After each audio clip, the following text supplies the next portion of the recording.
Hi guys, কেমন আছেন? আশা করি সবাই ভালো আছেন।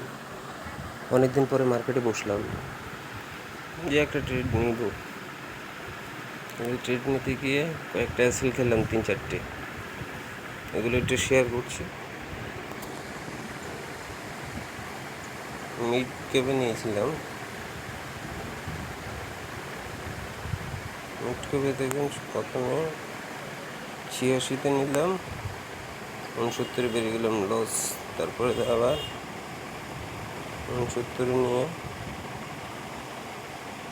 আবার 68-তে বেরিয়ে গেলাম, আবার 73-এ নিয়ে 73-15-তে নিয়ে 73-80-তে বেরোলাম, আবার 80 টাকা 90-তে নিয়ে 72 টাকা বেরোলাম, সব লস। তারপরে আবার 84-তে নিলাম পি, অতটা আমি সিতে নিলাম, এখন পিতে নিলাম।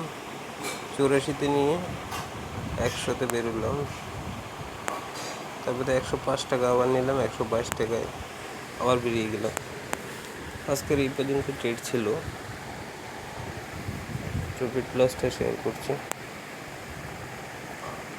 দেখুন, প্রথমে সিতে লস করেছি অনেক টাকা, 485 টাকা। তারপরে পিতে নিয়ে মোটামুটি 1422 টাকার মতো প্রফিট। এই ছিল আজকের ট্রেড কমপ্লিট আজকের জন্য।